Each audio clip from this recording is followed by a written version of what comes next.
Uh, Hello and welcome to this first look exploring session, our continuing look at Lydgate stuff.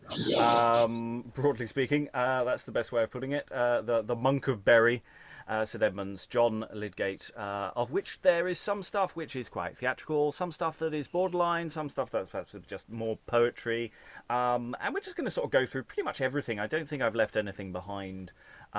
Just to sense whether things are theatrical or whether they could be made to be theatrical. Some of them, I say, are, and some of them aren't, and it's difficult to tell.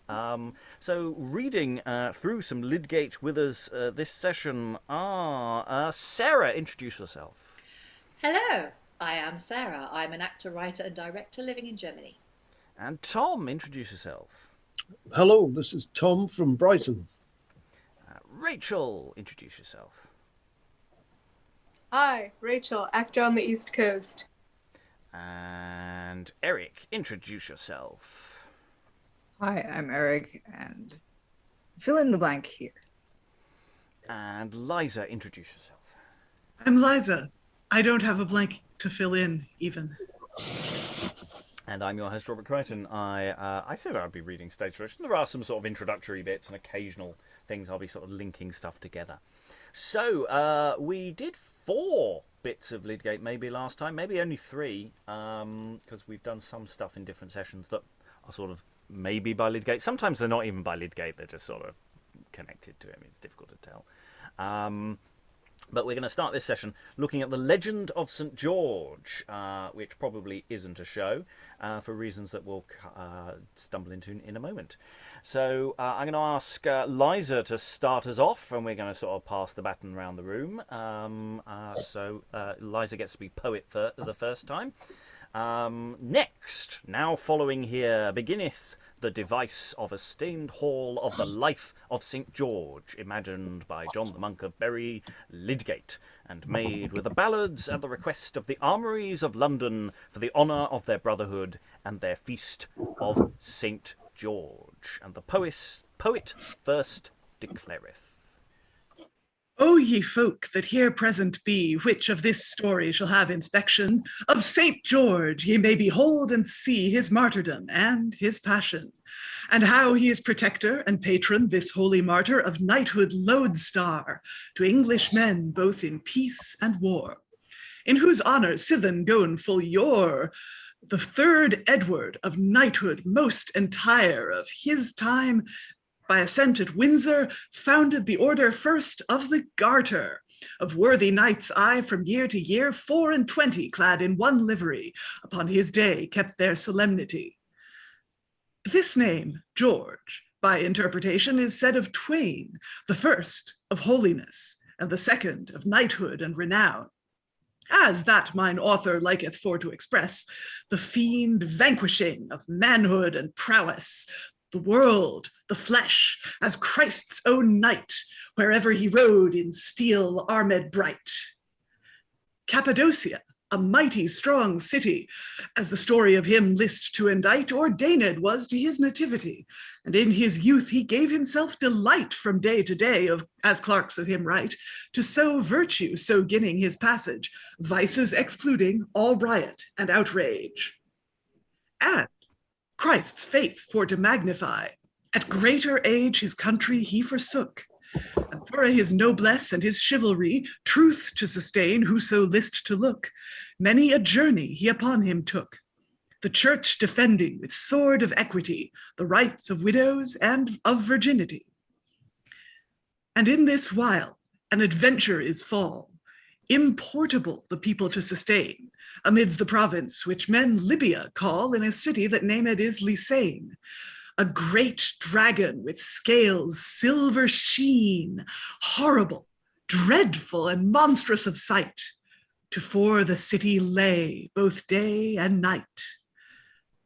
The king, the queen, the lords taken heed of this sudden woeful adventure, and the people fallen in great dread, considering how they stand unsure, as they that might the mischief not endure, made by assault of that fell dragon by pestilence upon their woeful town. And we'll pass over to Sarah as the dragon approaches. But when the council of their town took keep, how that their pain was intolerable, they senten out every day 2 sheep to this beast foul and abominable, to staunch his hunger, which was unstaunchable. But when their sheep by process gan to fail, they must of new provide more victual. And when they found no refuge, no comfort for the dragon to make purveyance, then they took by lot, other by sort, man or child, their victual to avance, like as it fell on by mortal chance. Alas, alas, it was to great pity to see the sorrow that was in that city. The statute made none exception of high nor low. They stood in so great doubt to chant that monster and that foul dragon, each man a man, as it came about to be devoured. Alas, they were sent out, till at last the lot in this manner fell right upon the king's daughter dear, that she most next of necessity be so devoured, help may no meed, but to be sent out of that city. The seely maid, quaking in her dread, upon her hand a sheep she did lead. Her father wept, her mother, both twain, and all the city in tears did so reign. At her outgoing, her father, for the knowners, arrayed her with all his full might, in cloth of gold, with gems and with stoners, which shone full sheen against the sun bright. And on her way she met an armed knight, sent from the Lord, as in her defence, against the dragon to make resistance. St. George it was, Our Lady's own knight, that armed sat upon a royal steed, which came to succour this maid in her right of aventure in this great need. Alas, quoth she, when she had taketh heed, and bade him flee in her mortal fear, lest he also with her devoured were. And when he sought of her the manner, he had pity and eke compassion, to see, alas, the crystal streams clear on her cheeks rain and roil adown, though he would be her champion, for life nor death from her not to depart, but in her quarrel his body to depart. Holy St. George his horse smote on the side, when he the dragon saw lift up his head, and towards him he proudly gan to ride, full like a knight withouten fear or dread. Avisely of wit he took great heed, with his spear sharp and keen aground, thorough the body he gave the fiend a wound. The seely maid, kneeling on her knee, unto her God maked her prayer. And St. George, when he did it see, to her he said with debonair cheer, Rise up anon, mine own daughter dear, take thy girdle, and make thereof a band, and lead this dragon boldly in thine hand into the city like a conqueress, and the dragon meekly shall obey. And to the city anon she gan her dress, the ugly monster durst it not withsay. And St. George the maiden gan convey, that when the king had inspection with palm and banner, he goeth procession, giving to him the Lord of this victory, which hath their city delivered out of dread.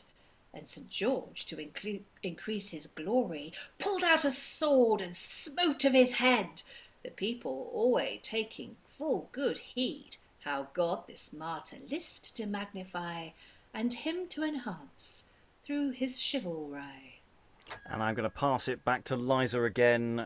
Keep the baton going between you.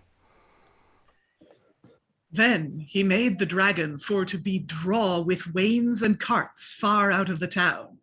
And after that he taught them Christ's law by his doctrine and predication, and from the error by conversion he made them turn, the king and the city, and of one heart baptized for to be. The king after, in honour of Mary and in worship of St. George her knight, a full fair church gan to edify, rich of building and wonder fair of sight, amids of which there sprang up anon right a pleasant well with streams crystalline, whose drink to seek was health and medicine. St. George then informed gan the king of 4 things of great excellence. First, that he should above all other thing Christ's church have ever in reverence, worship priesthood with all his diligence, have mind on poor, first his heart incline from day to day to hear service divine.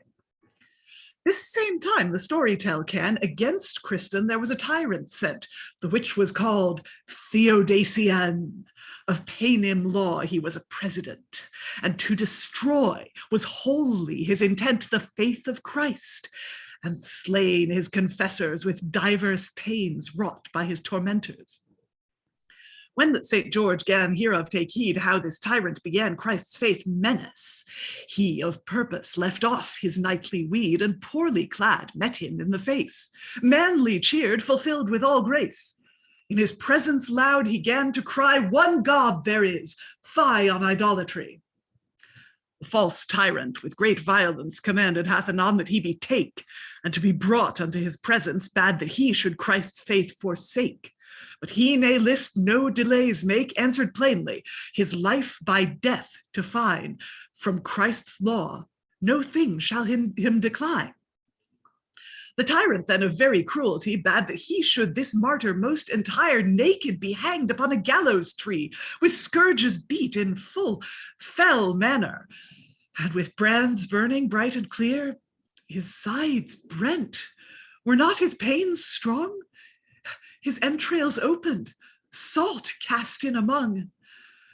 The next night Christ to him did peer, and graciously gan him to comfort, bid him suffer his pains with good cheer, and in no wise himself in discomfort, for he the palm of victor shall report by his sufferance, and winnen the laurier of martyrdom above the stars clear.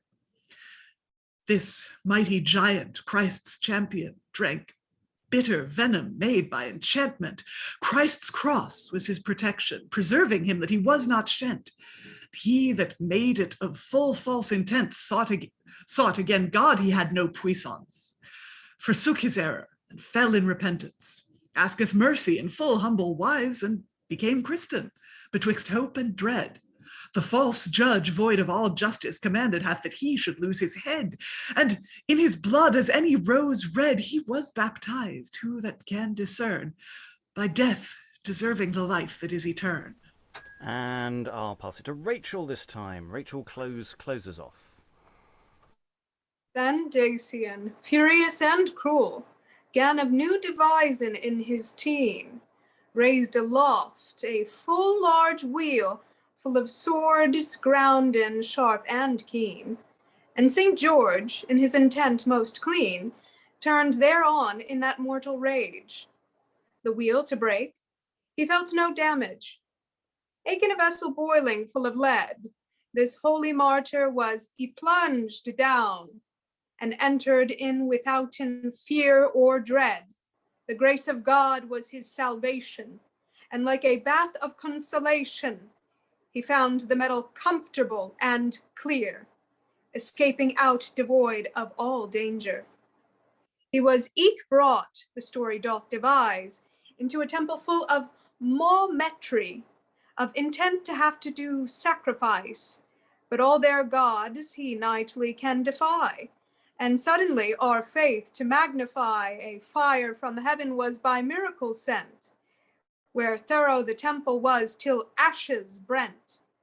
And with all this we find in his life, thorough God's might and gracious purveyance, that Alexandria of Dacian, the wife, forsook idols in all her false creoles, and became Christian with humble attendance. Suffered death, baptized in her blood for love of him that starf upon the rood. And Dacian then, by full mortal law, commanded hath in open audience that St. George be thorough the city drawn, and after that this was his sentence, he to ben haved by cruel violence, and in his dying thus it is befall, he made his prayer for him that to him call. O Lord, quod he, Thou hear mine orison, and grant it be unto thee pleasance, that all folk that have devotion to me, O Lord, have him in remembrance, and condescend with every circumstance of thy mercy. O sovereign Lord most dear, I for my sake to hearing their prayer, and all the people being in presence, a voice was heard down from the high heaven, how that his prayer was granted in sentence of him that is Lord of the stars 7. And Dacian with a sudden leaven was brent unwarly by consumption, as he repaired home to his mansion. And thus it ends.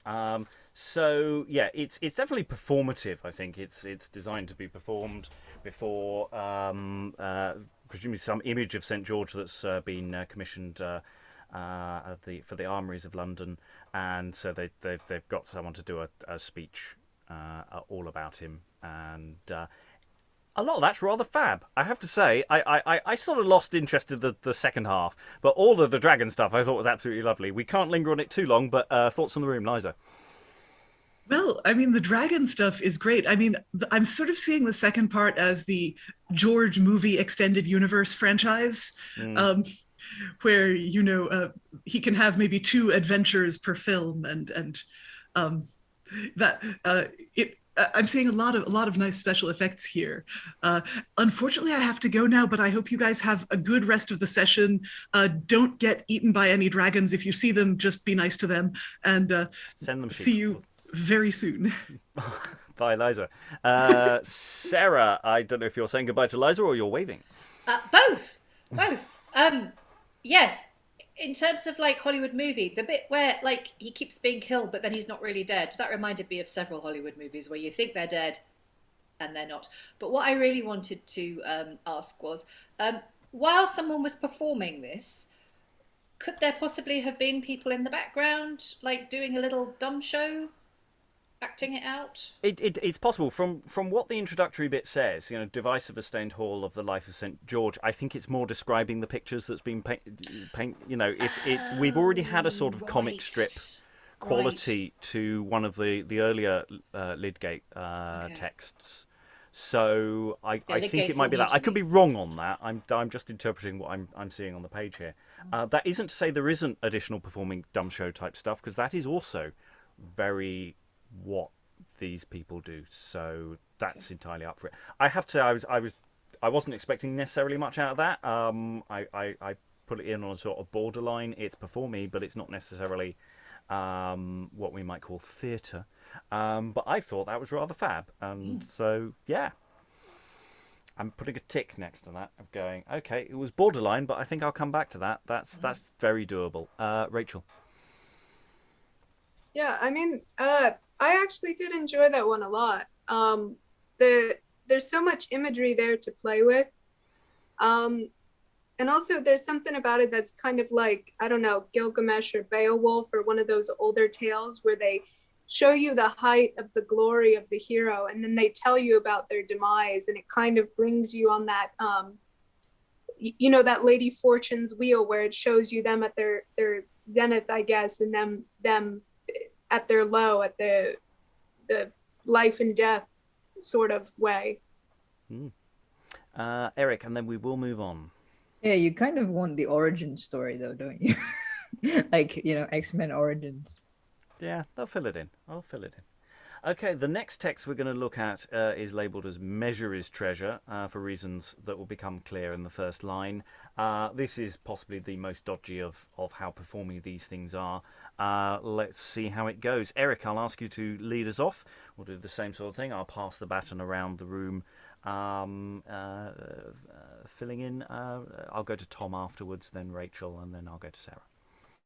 Men right of old, how measure is treasure, and of all grace ground, most principle of virtuous life support and eke favour, measure conveyeth and governeth all. True exemplar and original to estates of the high and low degree, in their due order, for in especial all thing is well, so in measure it be.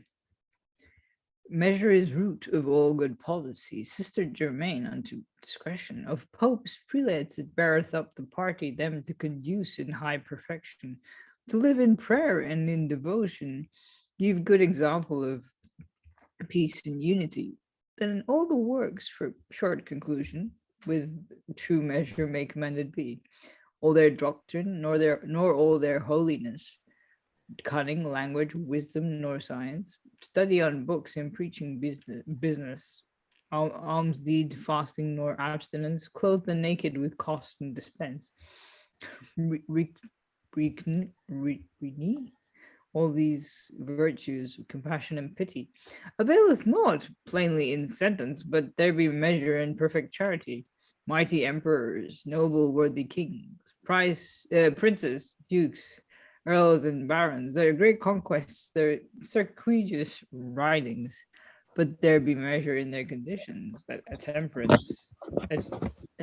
temperance convey their renowns. Rene of the noblesse of every conqueror, what availeth all their possessions, but their end conclude in such just measure.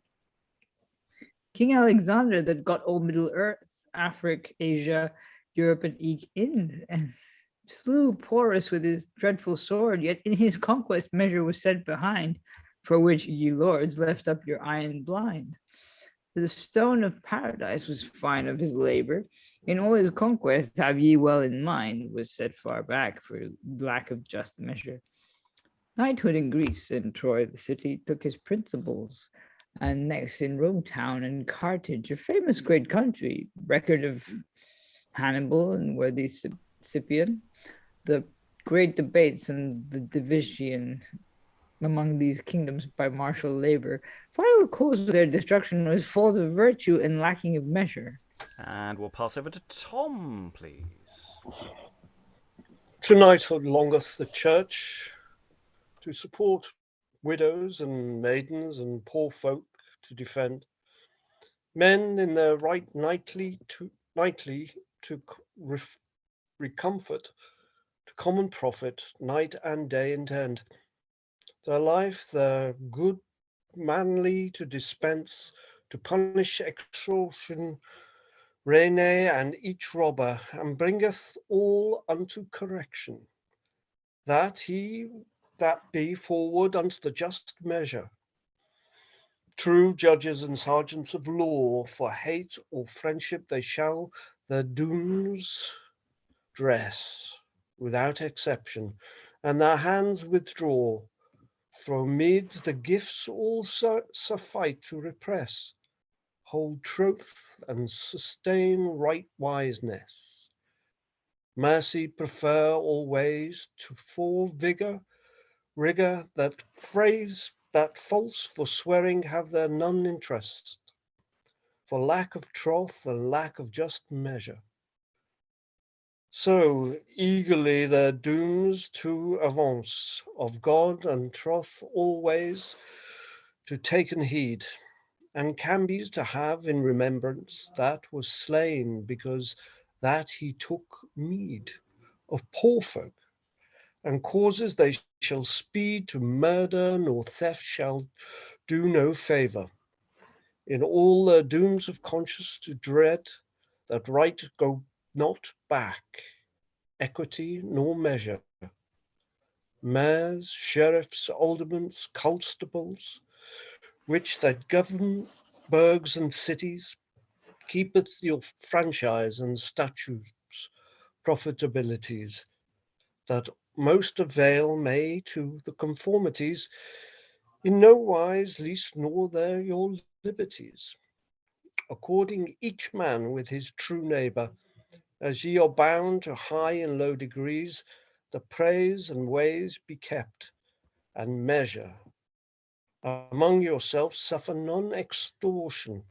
Let no wrong be do unto the poor on theft and manslaughter do execution. Beth well provide for stuff and for victual. Let no division, Solomon doth counsel, within yourself hold no succor. And for a treasure with greatly may avail, Among all things keep praise and just measure. And we'll pass over to Rachael, please. Famous merchants that far countries ride, with all their great riches and winnings, and artificers that at home abide, so far casting in many sundry things, and been expert in wonderful cunnings, of diverse crafts, to avoiden all error, what may avail all your imaginings, without proportion of weight and just measure?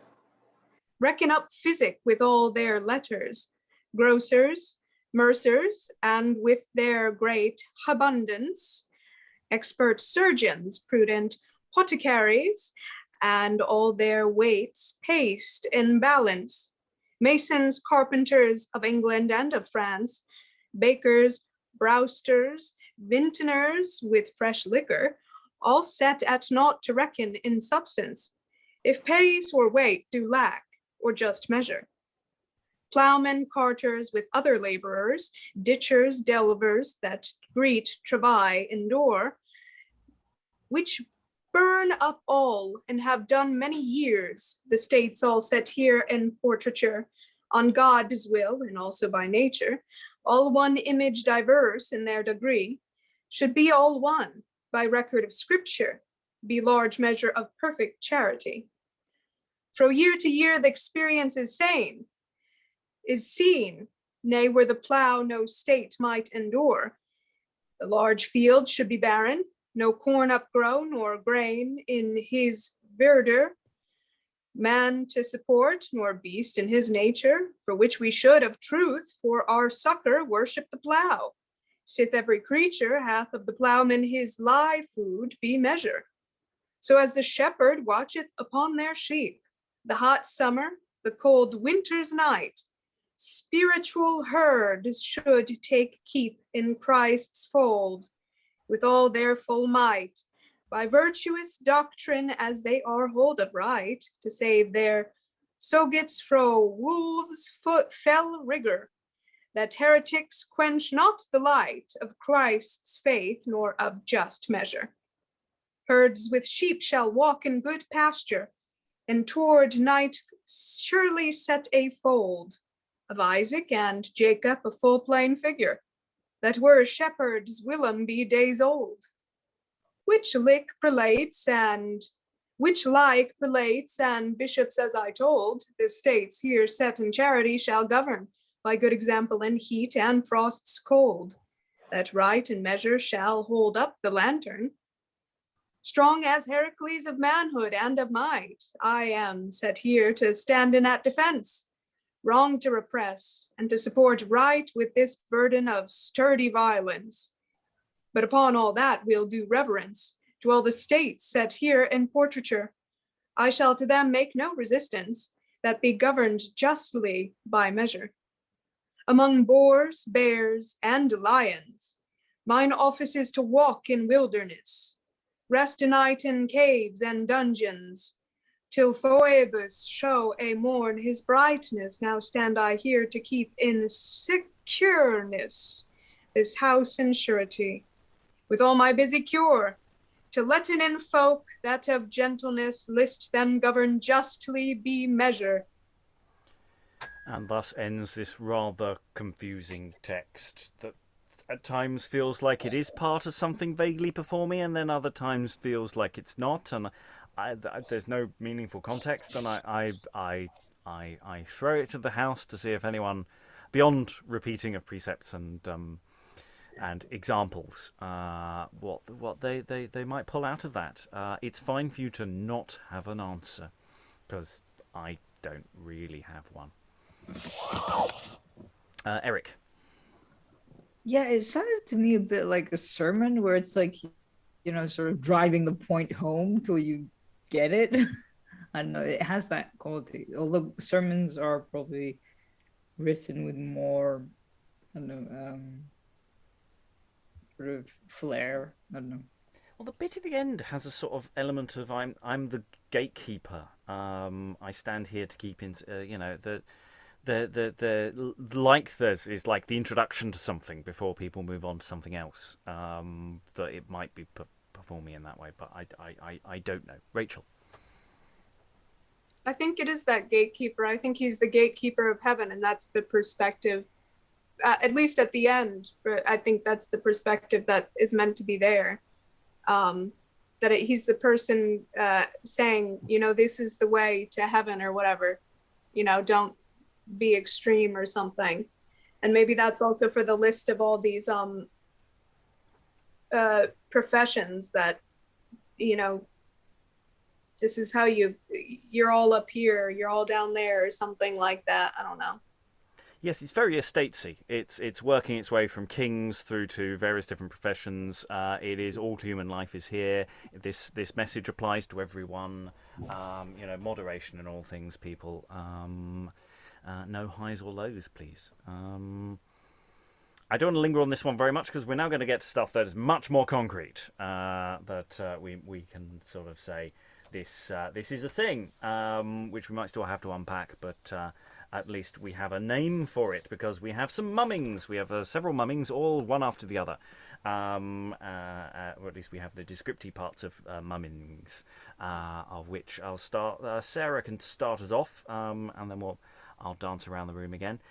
So this is the mumming at Bishopswood. Now here next following is made a ballad by Lydgate, sent by a pursuivant to the Shreves of London, accompanied with their brethren upon May's Day at Bishopswood at an honourable dinner, each of them bringing his dish. So there's some people bringing dishes that might be going on, as well as other things that might be going on around about this text. Sarah, take it away. Mighty Flora, goddess of fresh flowers, which clothed hast the soil in lusty green, made buds spring with her sweet showers by influence of the sun so sheen, to do pleasance of intent full clean unto the estates which that now sit here, hath here down sent her own daughter dear, making the virtue that dured in the root, called of clerks the virtue vegetable, for to transcend most wholesome and most sweet into the crop this season so agreeable. The balmy liquor is so commendable that it rejoiceth with the fresh moisture, man, beast, and fool, and every creature which hath repressed, swaged, and bore down the grievous constraint of the frost's whore, and caused fools for joy of this season to lose their makes then by nature's law, with all gladness their courage to restore. Sitting on boughs freshly now to sing, here for to salve at her home coming, full plainly meaning in their harmony, winter is gone, which did them great pain, and with their sweet sugar melody, thanking nature their goddess of rain, that they now have no matter to complain, them for to progeny every morning, with lusty gladness at Phoebus uprising, and declare the high magnificence how therein bringeth all felicity after winter's mighty violence, avoiding storms of all adversity. For she hath brought all prosperity to all the estates of this region, at her coming to fore your high renown, to the mighty princes the palm of their victory, and till knighthood now she doth present noblesse in arms, laud, honour, and glory, peace to the people in all her best intent, with grace and mercy fully to consent, that providence of high discretion avoid discord and all division.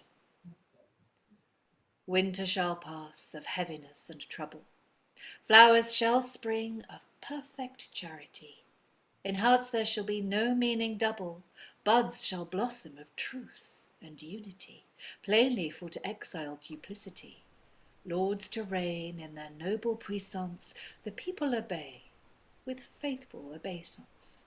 And Tom, take up the cudgels, please.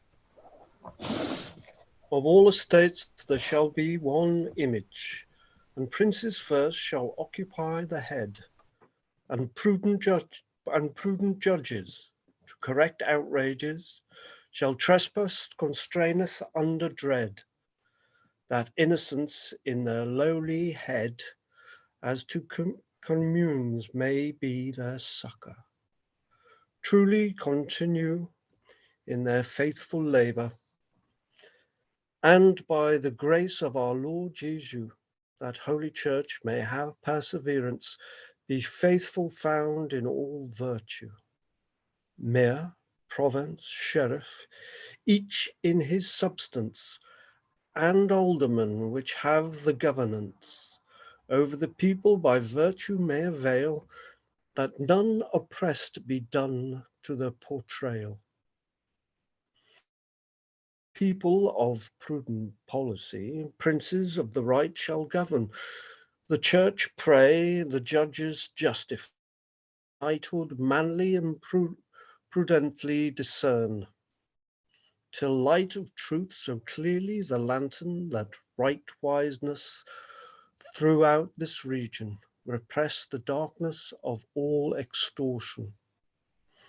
These be the tithings which that weir hath brought, troubles exiling of winter's rude darkness.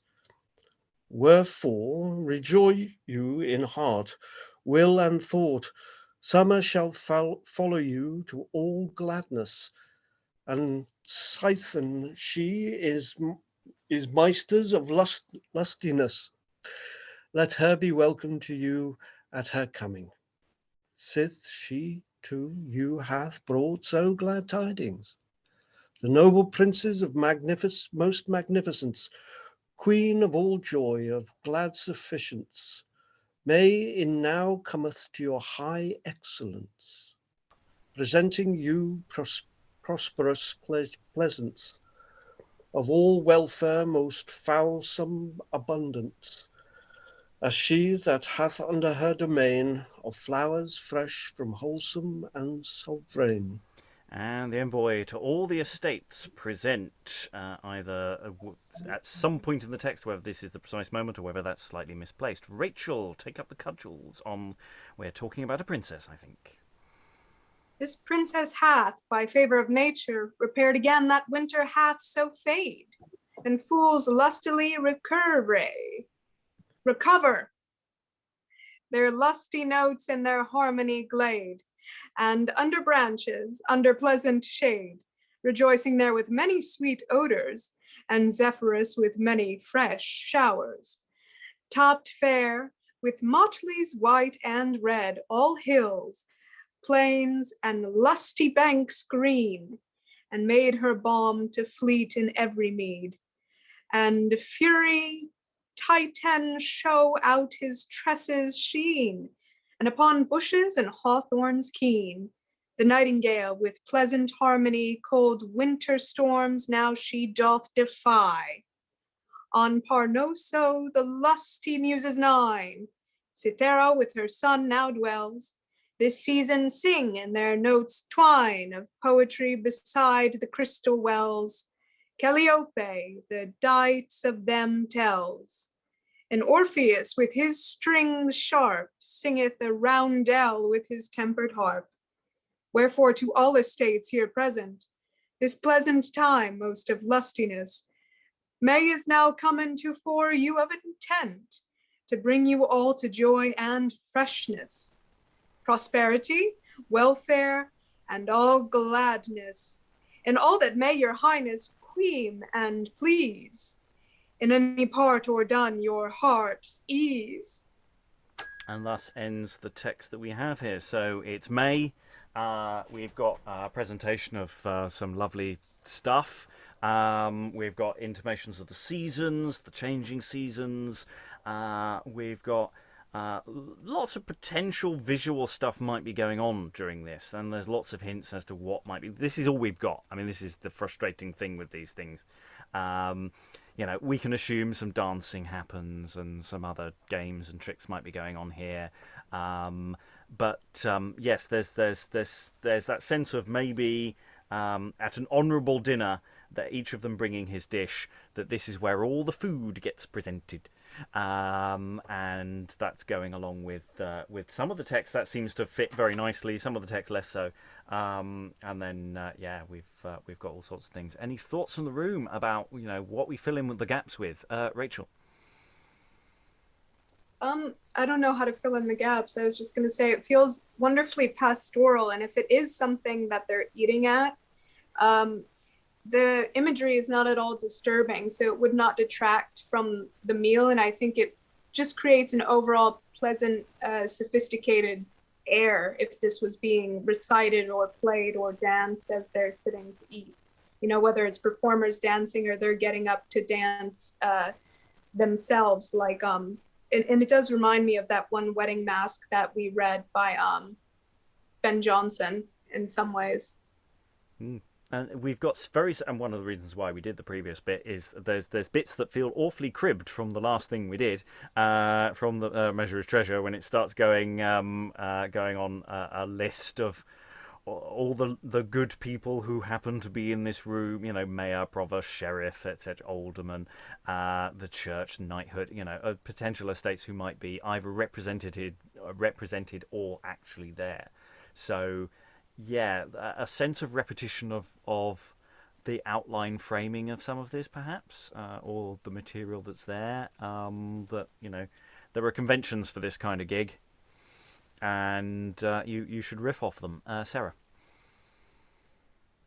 Yeah, I don't know what those conventions are, but I'm wondering if I wonder if this is the sort of thing that is meant to be interrupted. I mean, on the one hand, it flows really nicely, but on the other hand, every time someone is mentioned, I wonder if there's the alderman. There's there's pause for people to applaud, and also when the food comes in. I don't know. It reminds me a little bit.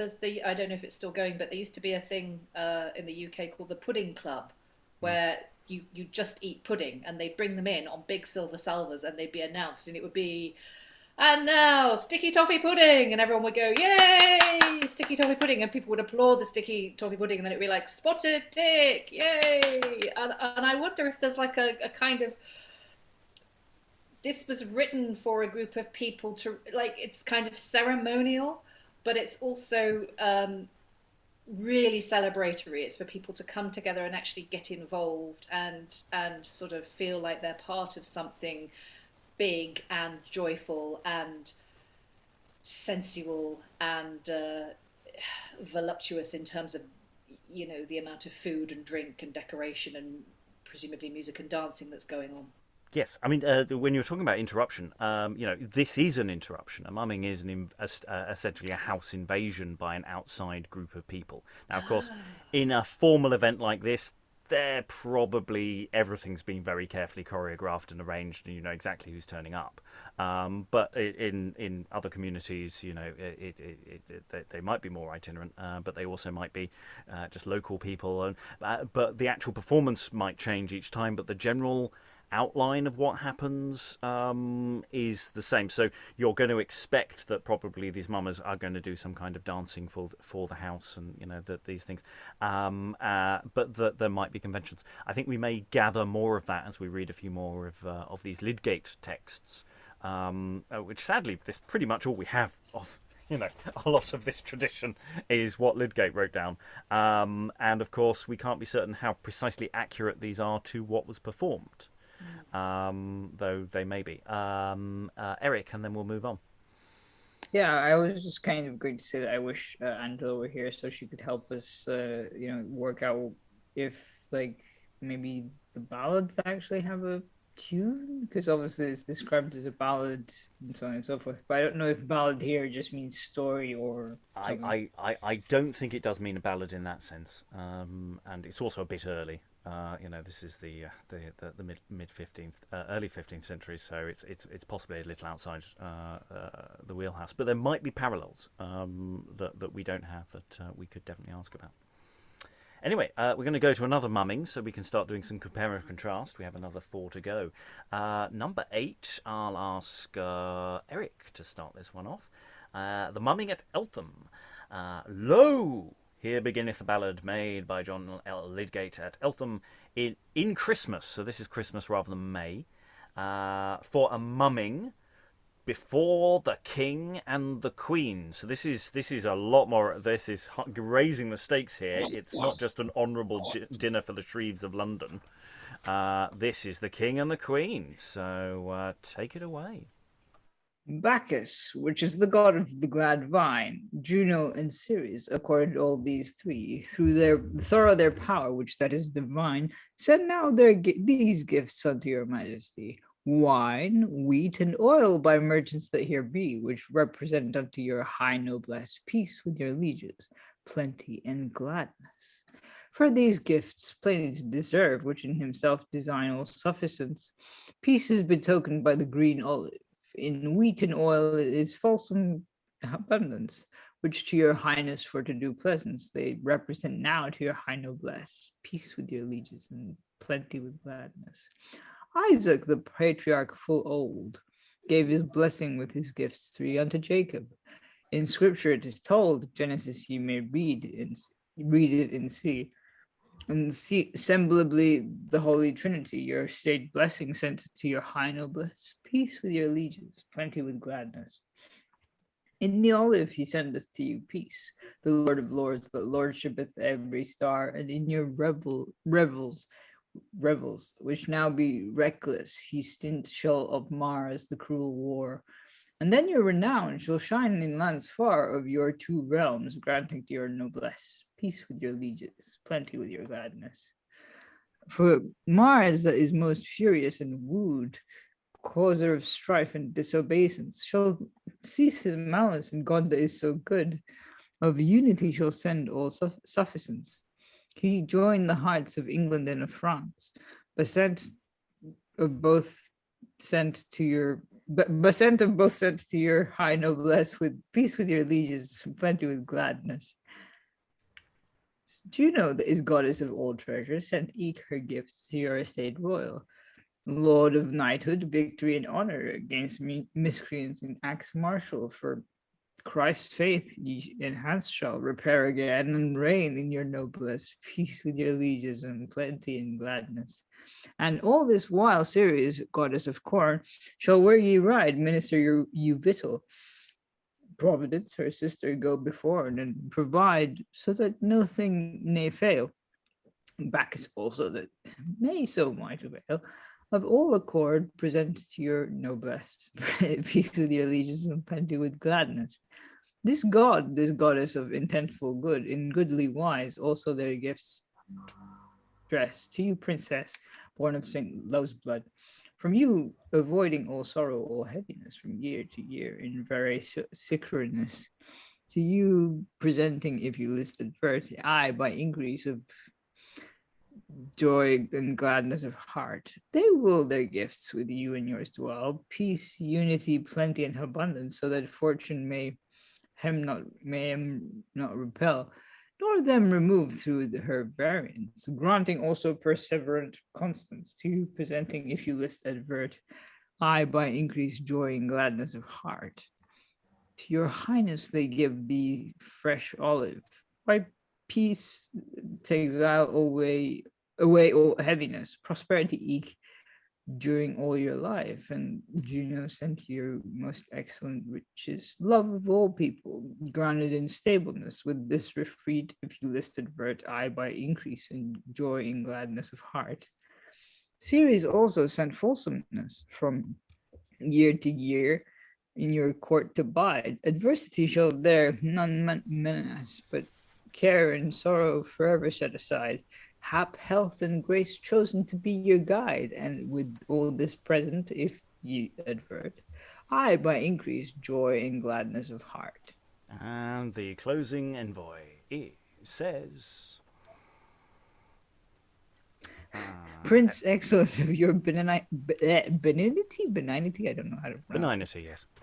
Prince excellent of your benignity, taketh these gifts sent to your high noblesse, this high feast from each these three, peace with your lieges, plenty with gladness, as Bacchus, Juno, and Ceres bear witness. To you, princess, also if ye advert, I by increased joy and gladness of heart. So this was a much more straightforward narrative. I like this the envoy at the end to conclude, to sum up. Prince, you're fab. Have some presents, and your wife too. Again, we've got potentially a whole load of figures here. We've almost certainly got potentially a load of gods. How many of them are literally there or not? We've got Bacchus, Juno, Ceres, Mars. We've got other potential allegorical figures hanging around. We've got Providence. You might even have peace, unity, plenty, abundant. You know, there's so many of these going, should this be capitalized? Should this be a figure that we've got here? How many? And they're all bringing gifts. I mean, some of them is just bringing a thing of olives, you know. Woo. I mean, I hope it's olives. If it's just a twig, you're just going, I brought an olive branch. There you are. Have a stick. Sarah. I think it's probably because I've been reading too many Ben Jonson masks, but I kind of want there to be a giant olive that they all come out of. Like, there's a giant olive, there's Cupids holding the olive, somebody's riding on top of the olive, and then a door opens and they all pour out, all the gods and goddesses with their presents. That's what I want. I think that's reasonable. I mean, I don't think it's anything near as spectacular and as expensive, but there is a causal sort of link between this kind of entertainment and the entertainment that gets called masks, you know, in a couple of hundred years' time. You know, these terms, mumming, disguising, mask, they're all a bit slippery around the edges as time goes on. Yeah. Other thoughts about presents for the king. I don't know how deep we can dig into this one. Rachael.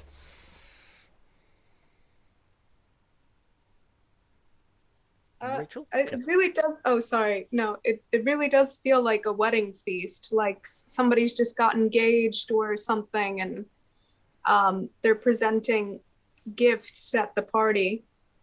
I don't know. Maybe it's just because they're calling on Bacchus and Juno that it brings me to that thought process.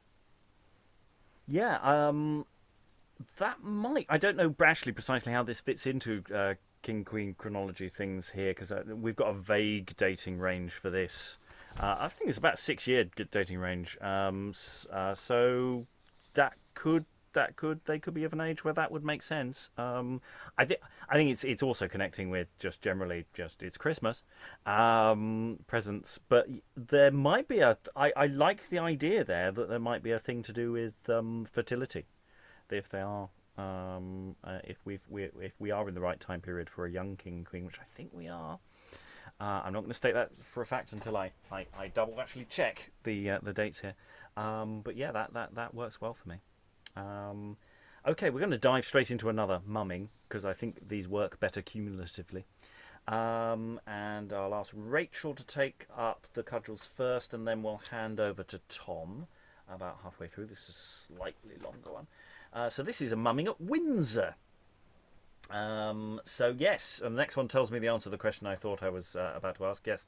Now followeth next a device of a mumming before the King Henry the Sixth.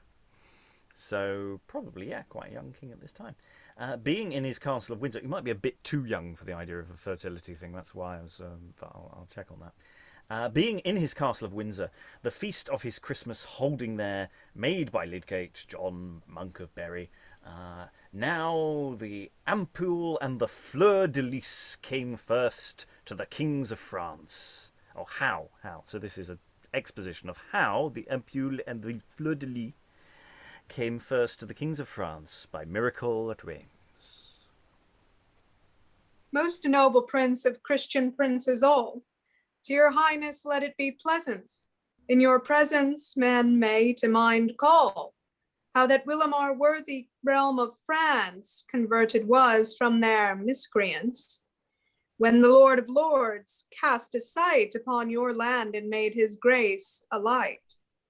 For in the high heavenly consistory, by full accord of the Trinity, as in chronicles make 'tis memory, the Lord, which is called 1, 2, and 3, his eye of mercy cast on Clodove, shade his grace of ghostly influence towards that king, having his advertence that he should pass from paganism's law by prescience, which that is divine, his heart all holy, and himself withdraw from his idols, and all his rites fine, when heavenly grace did upon him shine, by mean only and by devout prayer of Saint Cloot, most goodly and entire.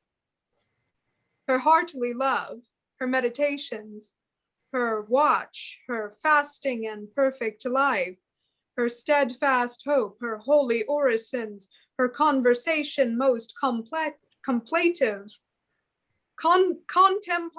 stint in France of Mahometry, the strife, causing the law, most sovereign of virtue, to spread abroad of our Lord Jesu. Her merit caused, and her perfect intent, that Christ's faith about there did spread, when that an angel was from heaven sent unto an hermit of perfect life indeed, presented it. Whoso can take heed, a shield of azure, most sovereign by device, and in the field of gold 3 fleur de lis.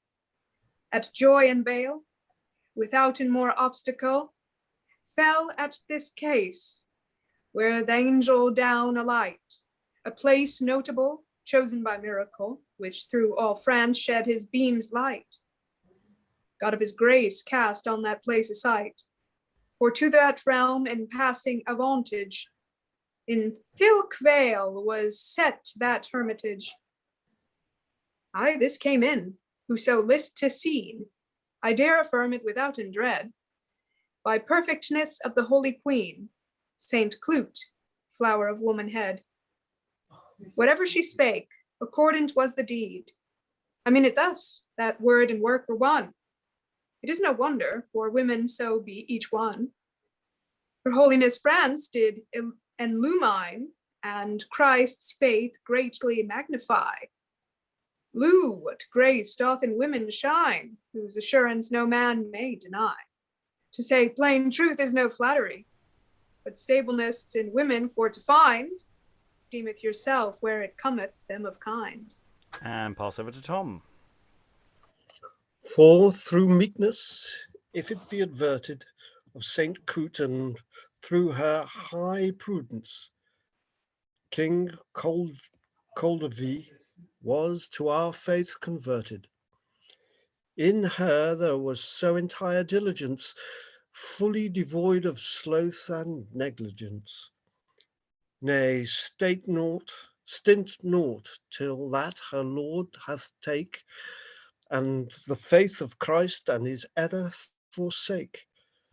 This made the king that Christ faith took, for he was both manly and rightwise. The 3 creepords this noble king forsook, and in his shield he bare 3 fleur de lis, sent from heaven, a treasure of great praise.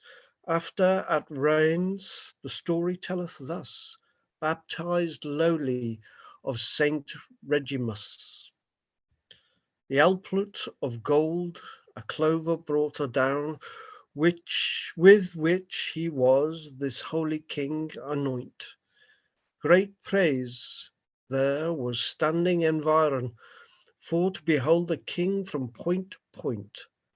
For were as he stood in great disjoint, first a Panem by baptine, anon nut right, was so converted and became Christ's knight.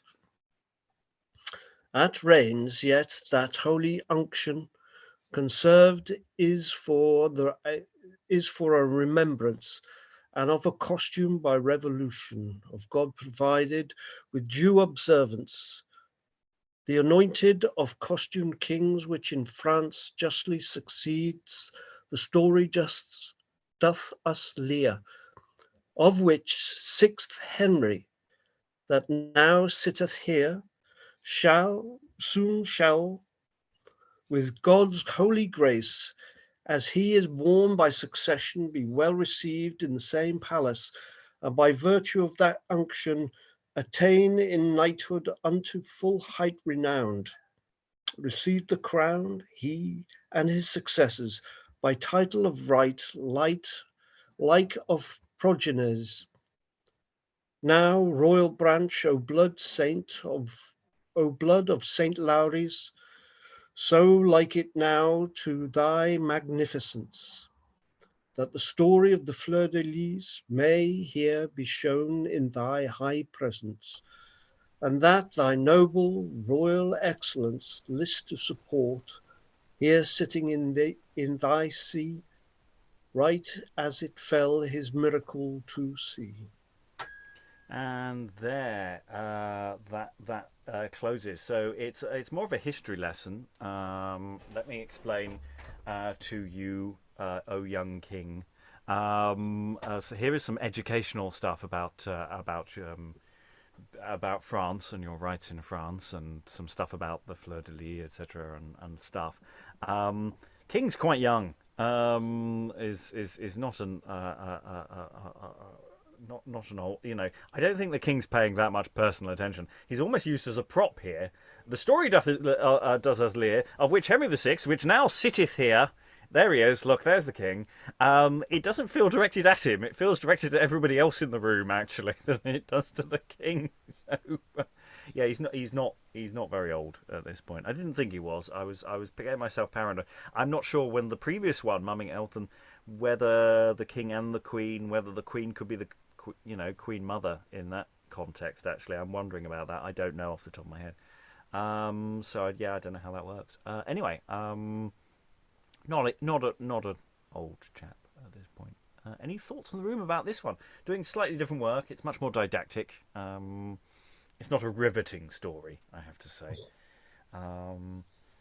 Anyone feeling about business that might be going on around it? Do we feel that there was much business? It felt just like a speech, really.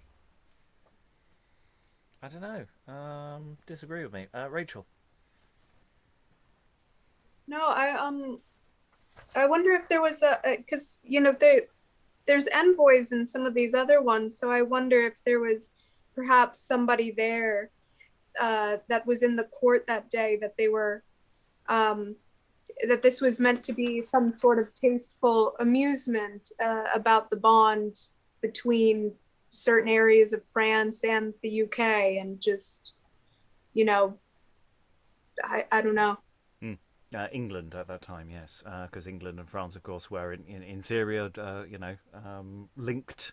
This is the at that point as close to a high point of English French holdings as you're going to get, because it's downhill all the way from here for the in France for Henry VI.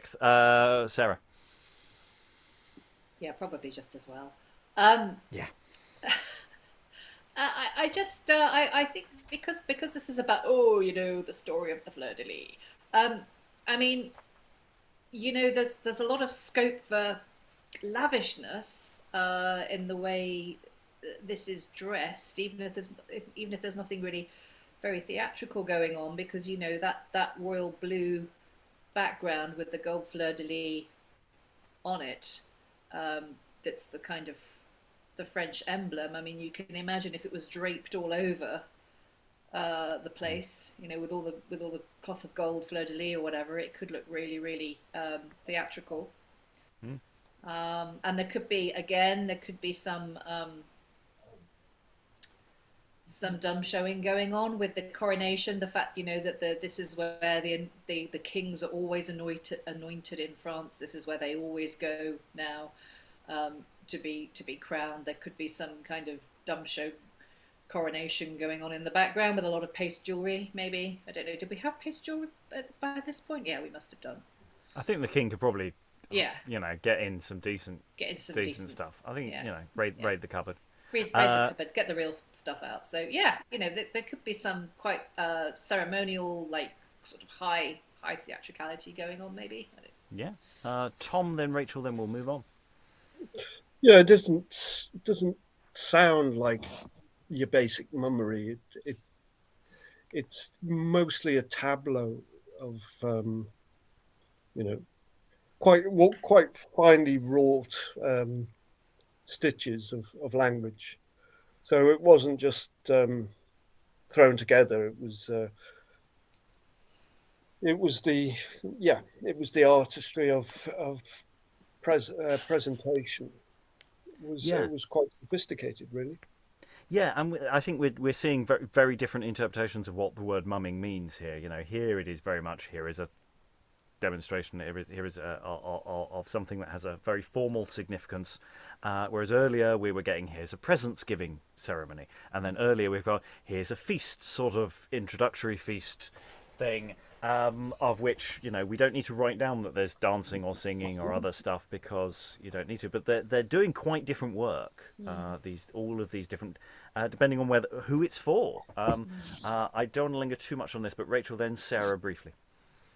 Yeah, I know I said maybe somebody from France could be there, but maybe also if the Saint Clout is an actual person, maybe it could be like her day, or maybe somebody's getting baptized in the court and they've brought out, not just the tapestry, but maybe they've got some nice plates for the feasting that with that fleur-de-lis design on it.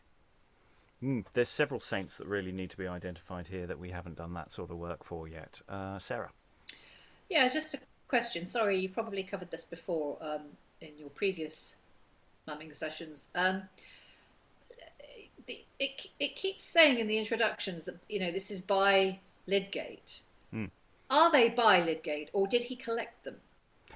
We think mostly he wrote them. Some of them are in the style of Lydgate. That's why I put in that thing. But he was a bloke and he wrote a lot of stuff. It's just whether there's just an attribution question, I think, which is where there's a question. Not so much that he collated stuff. I don't think that's the suggestion. Right.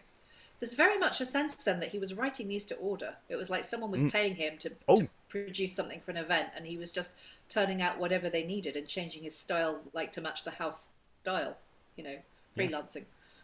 And thus it will ever be for civic pageantry. Not just civic pageantry. Yeah. Anyway, we will move on to the next mumming. Sarah and I will read this one. I'm going to do some reading this time, but I'll start Sarah off. So this is mumming for the Goldsmiths of London. So we're back for the merchant class again. And now followeth a letter made in wise of ballad by Lydgate Don John of a mumming which the goldsmiths of the city of London mummed in right fresh and costly Welsh, disguising to their mayor Eastfield upon Candlemas Day at night, after supper, brought and presented unto the mayor by an herald clept Fortune. Enter Fortune. That worthy David, which that slew Goliath, the first king that sprang out of Jesse, of God y-chosen, the books specify, by Samuel set in his royal see, with 12 tribes is common to this city, brought royal gifts, kingly, him to quit, the noble mayor, to see and to visit. The first tribe, the Bible can well tell, is called Judah, the hardy, strong lion, for whose kindred, for it did excel, Christ lineally he came adown, which like David was the champion that slew the tyrant, to get himself a price, man to restore again to paradise.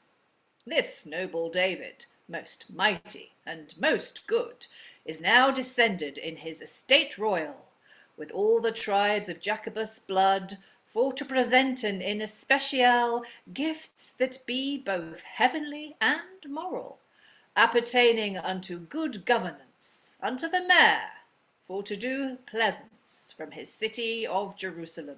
He is come down of humble will and thought. The ark of God, bright as the sunbeam, into this town he hath goodly brought, which designeth, if it be well sought, grace and good year and long prosperity perpetually to bide in this city. O ye Levites, which bear this Lord's ark, doeth your devoir with heavenly harmony, the great mystery devoutly for to mark, with laud and praise the Lord to magnify. Of one accord showeth your melody, singeth for joy that the ark is sent now to the mayor with whole and true intent. Willem this ark, abiding in the house of Ebdomarden, brought in full great joy, for in effect it was more gracious than ever was Palidone of Troy. It did great gladness, and it did accoy things contrary, and all adversity. The effect thereof, when David did see, and fully knew how God list for to bless, through his virtue and his mighty grace, that of gladness they might nothing miss, where it abode any manner space, God of his might hallowed so the place. Wherefore King David, by great devotion, made of this ark a fair translation into his house and his palace royal, brought in by the Levites with great solemnity. And he himself, in especial, danced and sang of great humility, and full devoutly left his royalty, with ephod girt like priests of the law, to give ensample how pride should be withdraw in each estate, who list the truth search, and to exclude all vain ambition, specially from ministries of the church, to whom it longeth by devotion to serve God with whole defection, and afford him ministry in cleanness, be ensample of David for all his worthiness. Now rise up, Lord, into thy resting place, ark of thine holy hallowed mansion, thou ark of wisdom, of virtue, and of grace. Keep and defend in thy protection the mayor, the citizens, the commons of this town, called in chronicles William New Troy. Grant them plenty, virtue, honour, and joy. And for that meekness is a virtue fair, worthy David, with kingly excellence, in goodly wise hath made his repair. O noble mayor, unto your presence, and to your highness with friendly diligence, this present brought, only for the best, perpetually this town to set at rest, of purpose put this ark to your depose, with good intent to make your heart light. And though three things which therein be close shall give to you cunning, grace, and might, for to govern with wisdom, peace, and right this noble city, and laws such ordain that no man shall have cause for to complain. A writ within shall unto you declare, and in effect plainly specify, where ye shall punish, and whereas ye shall spare, and how that mercy shall rigour modify. And your estate also to magnify, this ark of God, to make you gracious, shall still abide with you in your house. For whiles it bideth still in your presence, the high Lord shall bless both you and yours. Of grace, of fortune, send you influence, and all of virtue, all the fresh flowers, and of adversity void away the showers. Set peace and rest, welfare and unity, during your time throughout this city.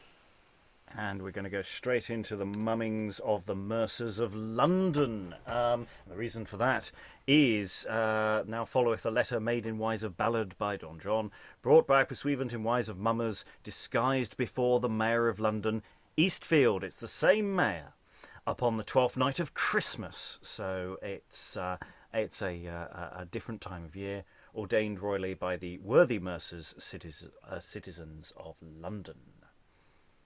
Most mighty Lord, Jupiter the Great, whose mansion is over the sun's beam, from thence that Phoebus with his fervent heat reflecteth his light upon the swift stream of Euphrates towards Jerusalem, down constraining as books maketh mind by Ulysses lands, thorough Ethiop and Ind, conveyed down where Mars in Syria hath built his palace upon the sands red, and she, Venus, called Cytherea, on Parnasso, with palace full of dread, and Perseus with his furious steed smote on the rock where the Muses dwell, till there sprang up all suddenly a well, called the Well of Calliope, whose most authorized amongst these Syrians, of which the poets that dwell in that country, and other famous rhetoricisms, and they that clept be musicians, are wont to drink of that wholesome well, which that all other in virtue doth excel, where Bacchus dwelleth besides the river, of rich Thagus the gravels all of gold, which giveth a light against the sun clear, so fresh, so sheen, that it may not be told, where Bellona hath built a stately hold. In all this world, I trow, there is none like, of hard magnates and diamonds rich, and of that well drank sometime Tullius, and Macrobe, full famous of prudence. Ovid also, and eke Virgilius, and Francis Petrarch, mirror of eloquence. John Bocchus also, flowering in sapience, through that sugared balm aureate, they called wherein poets laureate. Out of Surrey, by many strange stronds, this Jupiter hath his letters sent throughout Europe where he did land, and from the heaven came down of intent to ravish shortly in sentiment fair Europe, most renowned of fame, after whom yet all Europe beareth the name. And through Egypt his pursuivant is come, down descendeth by the Red Sea, and hath also his right way in through valley of dry tree, by Fluum Jordan constrained the country, where Jacob passed Willem with his staff, taking his ship to Salem at Port Jaff. And so forth down his journey can devise, in Aquarii when Phoebus shone full sheen, forth by passing the great Gulf of Venice, and sailed forth so all the river of Guine, in which sea reigneth the mighty queen, called Cyreses, goddess of waters salt, where nymphs sing her honour to exalt. And there he sought, as he gan approach, within a boat a fisher draw his net. On the right side of a crystal roach, fish was there none, for the draught was let. And on the other side there were letters set, that said in French this reason, Grand travail. This answer next in order, None avail. Then, sailing forth beside many a rock, he gan full fast for to haste him down through the danger and straits of Maroc, passing the perilous current of Aragon, so forth by Spain going environ, throughout the rays and rocks of Britannia, the British Sea, till that he did attain, through Felksack called of Portland, and towards Calais, holding his passage, left Goodwin sands, by grace of God's hand, having his wind to his advantage, the weather clear, the storms left her rage, entering the sea of Brute's Albion, now called Thames, through all this region.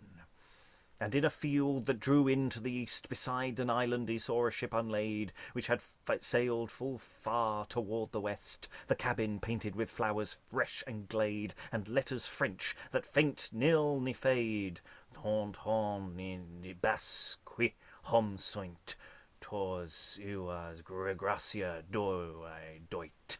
And in a boat on that other side, another fisher drew his net also, full of great fish. Neptunus was his guide, with so great plenty he nist what to do. And there were letters embroidered not far through, full freshly written this word, Grand Pain, and close according with this reason, Grand Gain.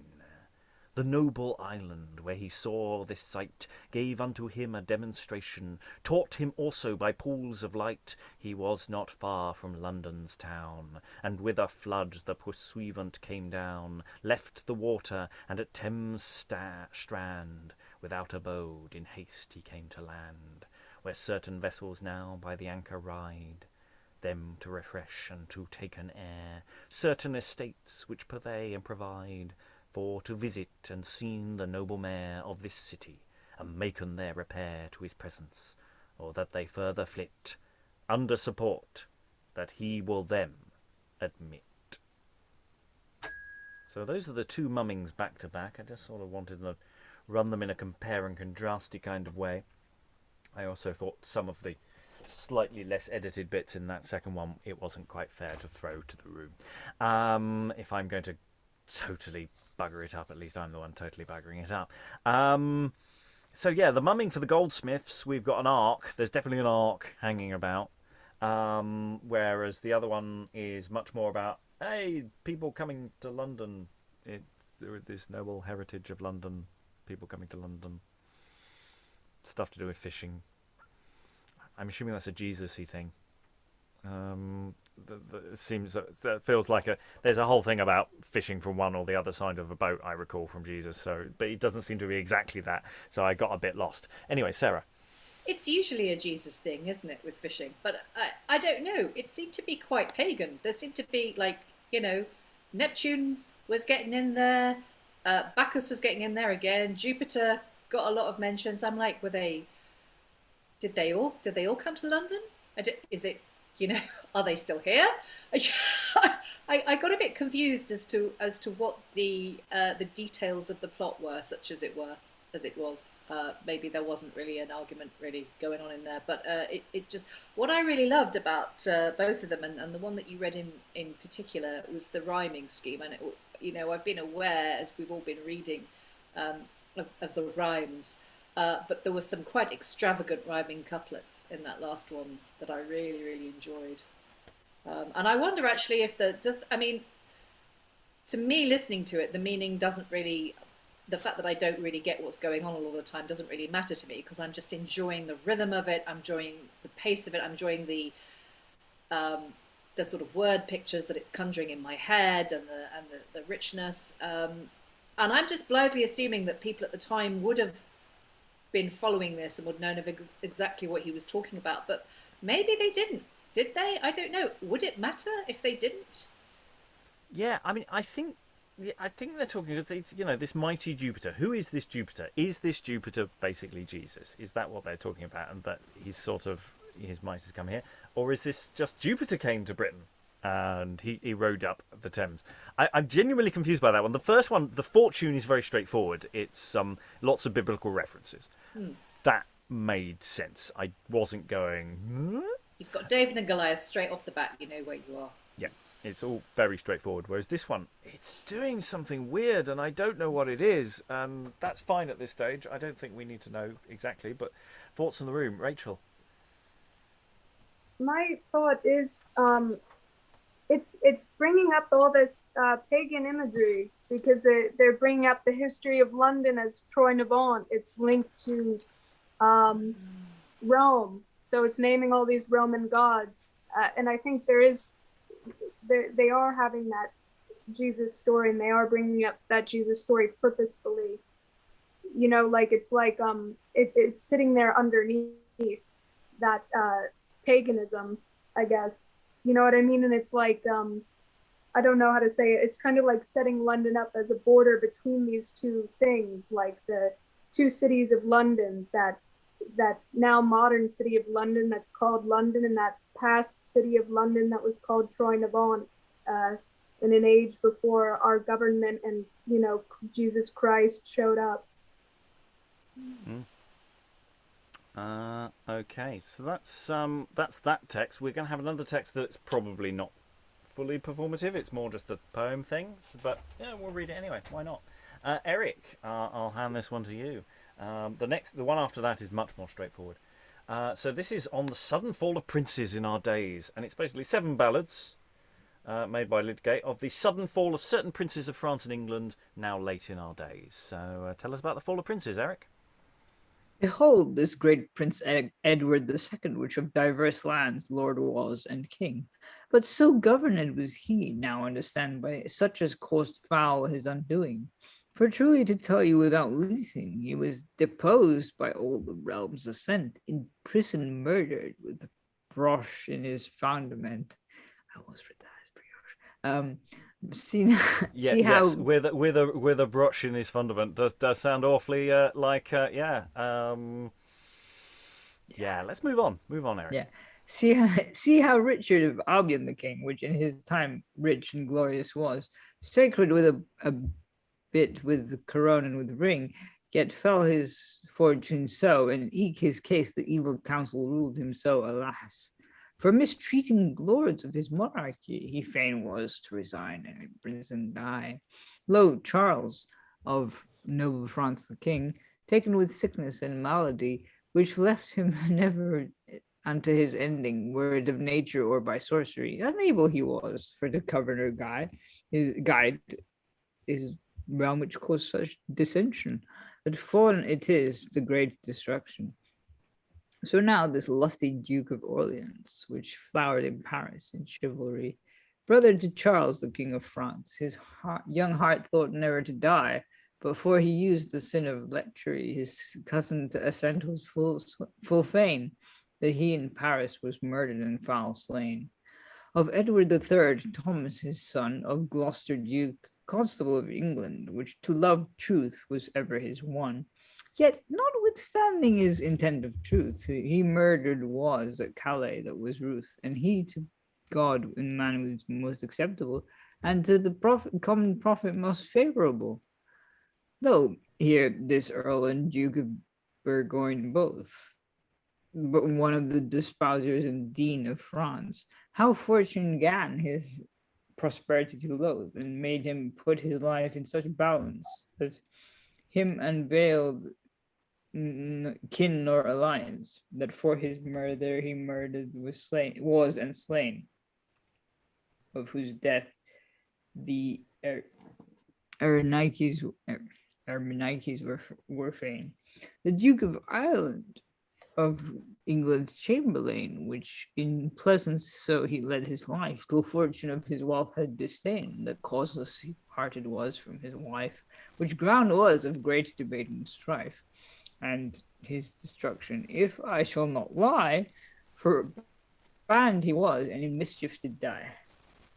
Okay, so these are the 7 ballads of the fall of certain princes. It's not very long. It seems like it could be performing. It seems like you could have different princes standing forward for each of these stanzas. It's important, I think we should mention, that this is significantly different to the long poem that John Lydgate also writes, or at least I believe it is so. So that is a slightly longer enterprise of some 36,000 lines. The reason why we're doing this is this seems to be a slightly separate thing that feels like it might be a performy thing, but it might not be. It might just be, I haven't done a comparative textual thing, but it has been, it is clearly written out as 7 ballads made by, it seems to be a different thing. But it's something he's interested in, and it will have a big, profound influence on future literary work, especially the Mirror for Magistrates, which I'm currently doing for the patrons. You can that's patron exclusive content you can sign up for. Is my work through that later work, the Mirror for Magistrates. Well, that had a sort of performing edge to it. That was interesting, unless it was just for the that was just an advert for the book. I don't know. I don't know how medieval publishing works for this kind of thing, because you don't really have printing yet. Okay. There's not much to say about that beyond what I just had. I just wanted to hear those verses. Thank you, Alec. We're going to go now on to the Pageant of Knowledge. These are the 7 degrees of greatness. And I'm going to ask you to basically rotate in order, as it were. So I'm going to say, Sarah, you're number 1. Tom, you're number 2. Rachel, you're number 3. Eric, you're number 4. And I'll be number 5. So it's Sarah, Tom, Rachel, Eric, me, and we're just going to rotate round regardless, because there's various speakers, there's various people who may or may not be speakers. I'll read the stage directions so as not to be too confusing, and we'll see where this goes, because this is much more broken up into potential performy things. And I'll read the stage directions, try and keep it ticking over. So am I doing that chunk at the beginning? Yes, if you could Yeah. start with a chunk at the beginning. So, yes, this Pageant of Knowledge, it's a thing. This world is borne up by estates 7. Princes ordained to sustain the right, priests to pray, the justices to deem even, merchants in selling to do truth in weight, for common profit fight shall the knight, ploughman in tithe, the labourer in travail, artificers diligent day and night, the richer arms to part with the poorail. And here we have the offices of the said magnates. To us longeth priest to govern, And we be bound to live in perfectness. Between right and wrong our office doth discern. In buying and selling we shall do no falseness. We shall defend truth and right wiseness. and by our labour we do volent idleness. Our occupation to till and sow the land. We deliver our alms with our hand. And now follow the 7 pages of wisdom. The first of prudence, and I'll pass that back to Sarah. Things past remember, and well divide. Things present consider, and well govern. For things coming prudently provide. Peace matters, all thou deem or discern. Let right in causes hold the lantern. 'Tween friend and foe stand even, and be equal. And for no meed be not partial. After prudence we now have justice. First in thy measure look there to be no lack. Of thy weights hold justly the balance.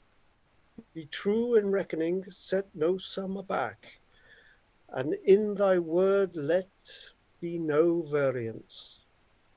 Of cheer be sad, demure of governance.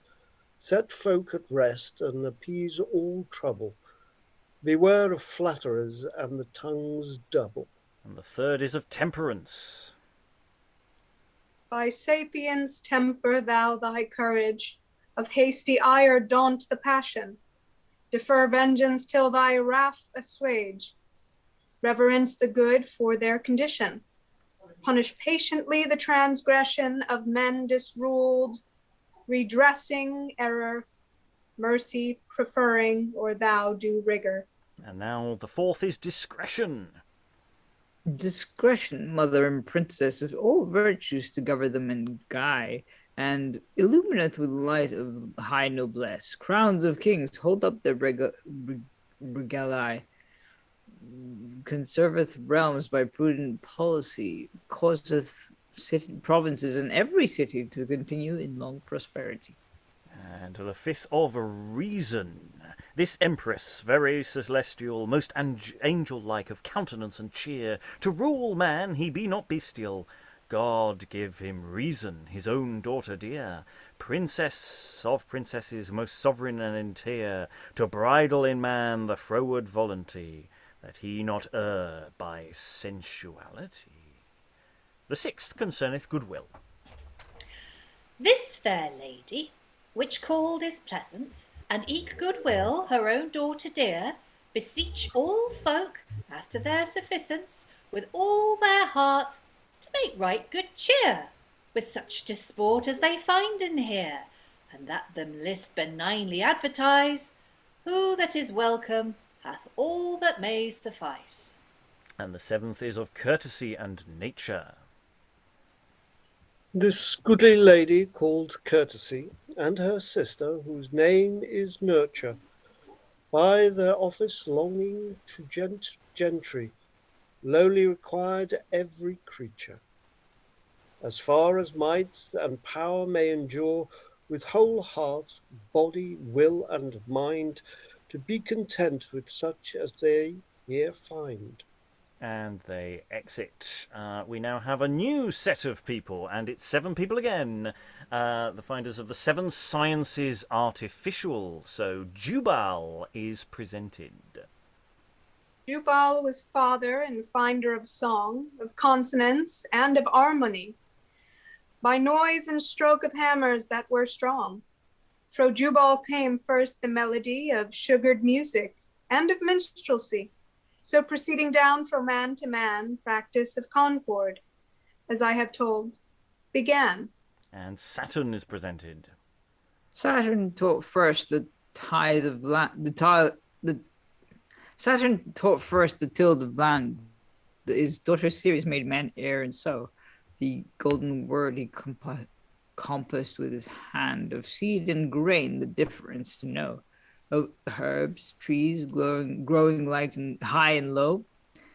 Summer season they're born above most sweet, and in cold winter their virtue in the root. And then Mars is presented. Though mighty Mars be called god of wars, prudent Pallas found out first armour. This god, this goddess, sit among the stars. Tumalcain of steel found the temperer, forged plates long to endure, and thus these three by martial apparel be called in books patrons of battle. And now Minerva is presented. Craft of wools and cloth weaving found Minerva, of spinning chief goddess, and Elbora of linen cloth making the practice sought. Books bear witness. In all such craft was a chief masteress. But Semiramis, as books specify, found out first breck, mine author list not lie. Diana is presented. Lo, here Diana, princess of all venery, in forest walking like a huntress, having her palace far above the sky, called Lucina, there showing her brightness of hunting, hawking, fishing. Chief goddess, every month her course she doth renew. Now full, now wan, now bright, now pale of hue. And Mercurius is presented. Mercury, called for man's great avail, god of eloquence and merchandise. Argon found first craft of ship and sail, and Neptunus the sailing gan devise to pass the sea in many sundry wise, which to merchants is full necessary, their stuff, their bales, fro land to carry. And Phoebus is presented. Phoebus fond first of craft of medicine, by touch of pounds vein and inspections. Asclepius taught the doctrine to know the qualities of four complexions, of literies, the drugs and potions, and among many more. And among all there is nothing more meet to health of man than temperate diet. And they exit, and now we get the 7 sciences called liberal are presented. Of 7 sciences called liberal, grammar teacheth congruity and writing. Philosophy in especial telleth natures of every manner thing, as metric craft of proportioning, music to concord, rhetoric eloquence, astronomy by diurnal moving the world governeth, by heavenly influence. And now we have the authors of 7 sciences are presented. Author of grammar was Wilhelm Priscian. Euclid excelled in craft of geometry. Tully in rhetoric was a famous man. Hermogenes, father of philosophy. Boys wrote of music and of melody. Of metaphysic wrote Aristoteles. Albimazar of astronomy. Founders of science and virtuous increase. And they exit, and now we have the disposition of the 7 planets. Saturn disposeth a man to melancholy. Jupiter riseth man to great nobles, and sturdy Mars to strife, war, and envy. Phoebus to wisdom and to high prowess. Mercurius to be changeable and doubtless, doubleness. The moon mutable, now glad, now dark, griping, and Gaea Venus, full of new-fangledness, maketh men unstable here in her living. And they exit the disposition now of the 12 signs. Aries is hot and also caloric, and in the head keepeth his domination. Taurus in the throat, be man whole or sick, that part hath he in supportation. Geminis, eke by revolution, hath in arms his influence in working. How should a man then be steadfast of living? Cancer hath the breast in his domain. Of the heart, lordship hath the lion. Virgo, the governance hath of twain, of novel and womb. And Libra, lower down, the members of man governeth the scorpion. By this reason the philosopher's saying is that man cannot be steadfast in living.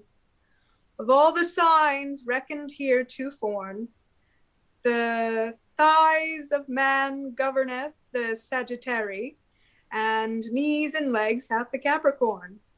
Eke the calf downward pertaineth to Aquary, and fro the feet I will not longer tarry. Pisces hath them in his keeping. How should a man then be steadfast of living? And that's them done with. Now we have the disposition of the 4 elements. I'm assuming this is element... No, this is all 4 elements. There we are. The world so wide, the air so removable, the silly man so little of stature, the grieve in the ground of clothing so beautiful, the fire so hot and subtle of nature. The water never in one, what creature made of these 4, which be so fleeting, may stable be here in her living? Man of the earth hath sloth and heaviness, flux and reflux by water made unstable. Kindly of air, he hath also sweetness, by fire made hasty, wood and not treatable.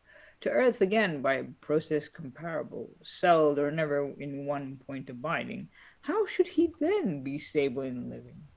Fire resolveth earth to be watery, and watery things fire turneth in air, maketh hard things niche, and fire eke naturally maketh niche things hard by his sudden repair. Though hard is he that shone bright and fair, which element hath in man great working? How should he then be stable in living? Air of kind giveth inspiration to man's heart, things most temperative, and kindly heed giveth respiration of subtle rare and a great medicative, to temper the sprites by virtue vegetative, and sith the air in man is thus moving, how should be he that then steadfast of living? Water sometimes is congealed to crystal, cold and moist as of his nature. Now ebbeth, now floweth, which is special. The might of the moon doth her course recure. And sith this element by record of scripture is one of the 4 compact of our making, I would inquire what creature made of these 4 were steadfast of living. And that's it for the 4 elements. Now we have the disposition of the 4 complexions, and I'll pass that one straight to Sarah. The sanguine man of blood hath hardiness, wrought to be loving, large of dispense. The phlegmatic man slow, oppressed with dullness, white of visage, rude of eloquence. And sith there is in man such difference by complexions diversely working, answer hereto, concluding this sentence, how that man might be steadfast of living. The choleric man, subtle and disseverable, slender, lean, and citrine of his colour, wroth suddenly, wool, and not treatable, and full of envy, malice, and rancour, dry, thirsty, and great waster, disposed to many a sundry thing, with pomp and boast, hasty to do rigour. Be such men stable here in their living? Melancholic of his complexion, disposed of kind for to be fraudulent, malicious, froward, and be deception, forging discords, doubt of his intent, which things, paced by good advisement, I dare conclude, as to my feeling, by confirmation as in sentiment. Few men being here stable in their living. And that's that for the 4 complexions. Now we have the disposition of the 4 times of the year. Man hath in summer dryness and heat. In their books, as authors least express, and when Phoebus entereth the aright, digest humours upward down hem dress. Pores open that season of sweetness and exhilarations, diverse working. How should man then be stable in living? Autumn to veer fondant is contrary, as Galeth saying in all his qualities, disposing a man that seasons to vary, to many uncouth strange infirmities of cankle days taking their properties, by revelation of manifold changing. How should man then be stable in living? Man hath in winter in his present life by disposition cold and humility, which seasons is to firmament neutrality, spoileth herb and tree of their fresh beauty, closeth constraint the poor men's may see, causeth kindly heat inward to be working. How should man then be stable in living? By veer, man hath heat and eke moisture, atween both a manner of temperance, of which twain great lust he doth recover. If cold not put him in distemperance, thus meant with dread is man's governance. Aye, it is no certain by recording of writing, how should he then be stable in living? And now we have the disposition of the world. The months vary. Every chi hath his sign, and hard hit is all weathers for to know. The time somewhile is gracious and benign, and upon hills and valleys that been low, the 4 winds contrariously do blow, in every storm man is here abiding, some to release and some to overthrow. How should man then be steadfast of living? The worldly answer, fortune transmutable, trust of lordship of faint sickerness. Every season varieth, friendship is unstable, now mirth, now sorrow, now heal, now sickness, now ebb of poverty, now floods of riches. All staunt and change, now loss, now winning. Tempest and sea and wind sturdiness maketh man unstable and fearful of living. Titan somewhile freshly doth appear, then cometh a storm and doth his light deface. The soil of summer with flowers glad of cheer, winter's rasure doth all away raise. All earthly things suddenly do pass, which may have here no secure abiding. Eke all estates false fortune doth menace. How should a man then be steadfast of living? Behold and see the transmutation, how the season of green lusty age, force of juventus, strong, hardy as a lion, time of manhood, wisdom, sad of courage, and how decrepitus turneth to dotage. Cast all in a balance, and forget nothing. And thou shalt find this life a pilgrimage, in which there is no steadfast abiding.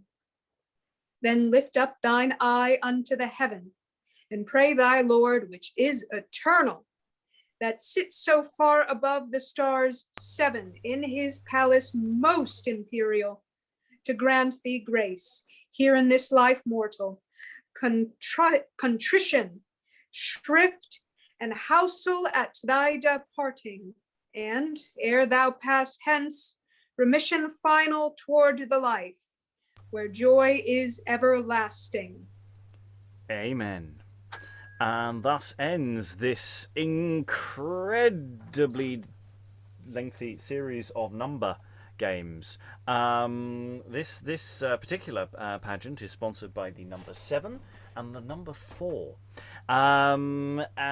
So yeah, I mean, we've got potential here for a huge number of people and a huge number of props. I mean, it just looks massive. And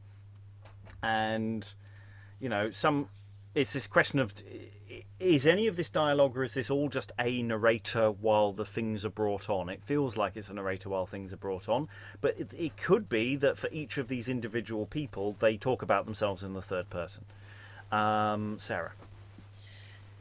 Yeah, I wondered that, because there's also variety of, I don't know if character is, I don't know if I'd go quite so far as to say variety of character, but there's definitely, they seem to have different voices.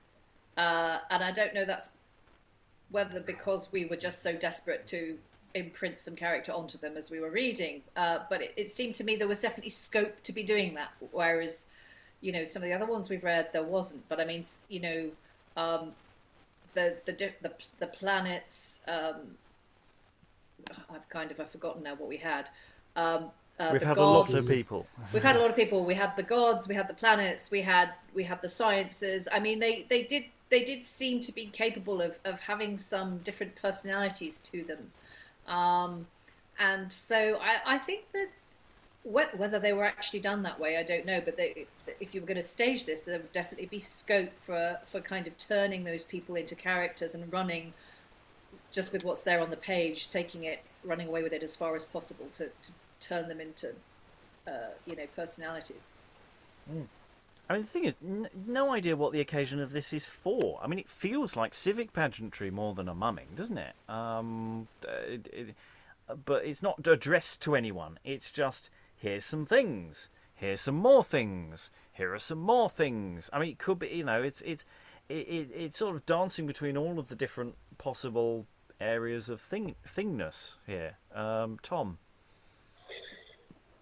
Yeah, but it was, as we've all been saying, the way it's written is quite nice, very strong in character. I mean, the humours, the planets, the gods, the seasons, all have very strong character. And I think in performance, it could be a very nice procession and progression of reading, actually. Rachael?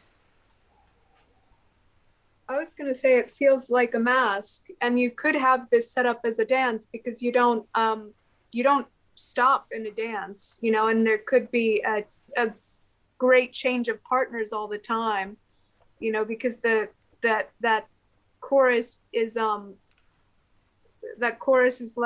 kind of like the only thing, that the only constant is change in a way. I don't know, I'm getting like maskish vibes. Like you could have this just as a court amusement, and the narrator could be somebody singing as everybody's going around, and each you know, noble or who's participating in the dance comes out at their set call or something like that, or have performers come in for them and do a dance as they eat.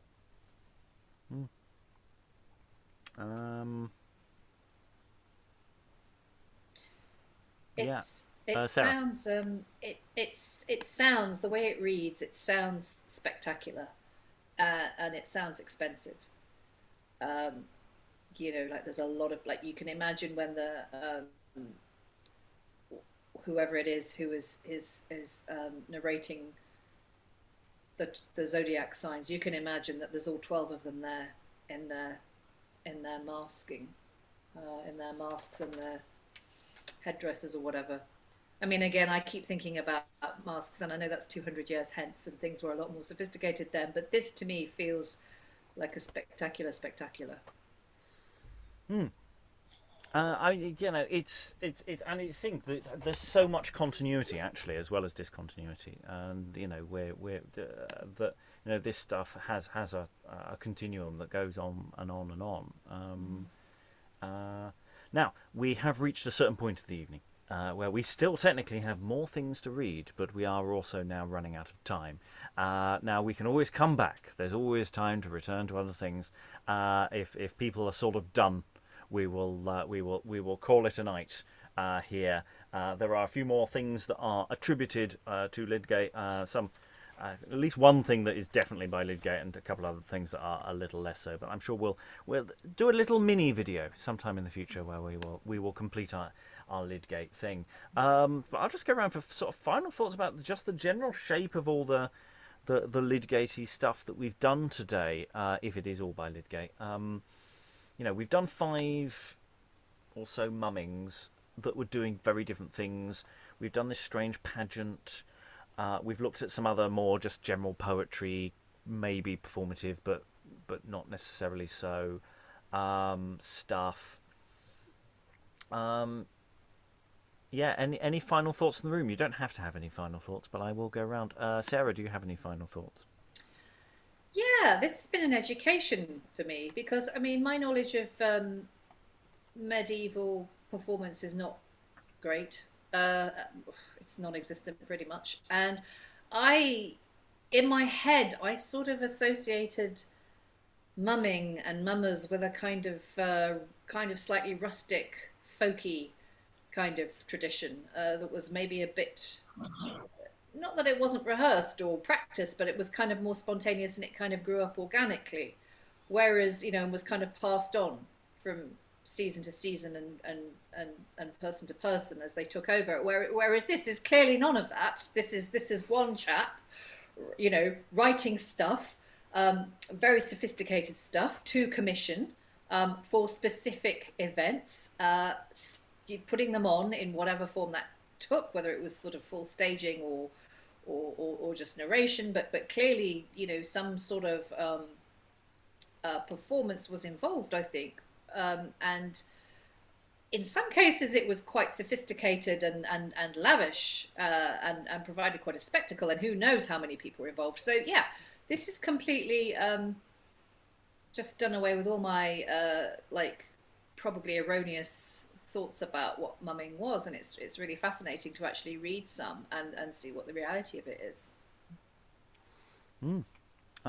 Yeah, absolutely. I mean, one of the problems with mumming is that it doesn't produce texts. The kind of mumming you were talking about there, of the kind of stuff that happens, of which we have references to, and we know sort of what mummers do, but we don't have scripts that survive in the same way. And a lot of this folk material survived a lot later on, and it's sort of scrabbling in the dark for things, looking at a text that might be 17th, 18th century and saying, well, maybe it was like this several hundred years ago, and of course maybe it wasn't. Here we have some very specific things that are being called mumming, but of course mumming is this really slippery term. It's a kind of a show. What kind? Well, clearly depends who's putting it on.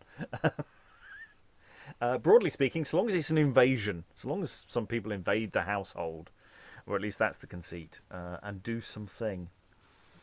Tom, any final thoughts? Yeah, I enjoyed the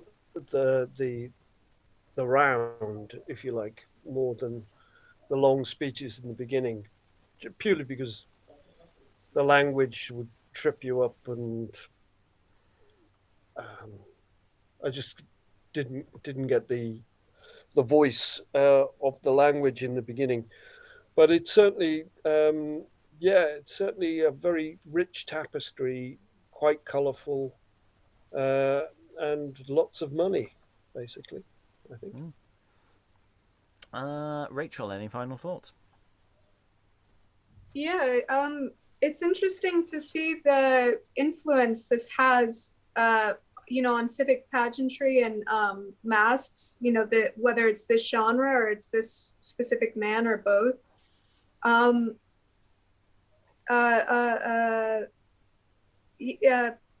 Yeah, there was probably more to that, but I think that's basically it. I agree with a lot of what Sarah said. Yeah, all of it. I agree with all of what Sarah said. Eric, any final thoughts? I don't know if I have anything to add. It's just kind of interesting to see the variety of themes. You get like the sort of pastoral ones, and then you have the sort of the ones about the four. I was going to say the four humors, the four complexions, and the sort of four elements and all that stuff. Which seems almost uh,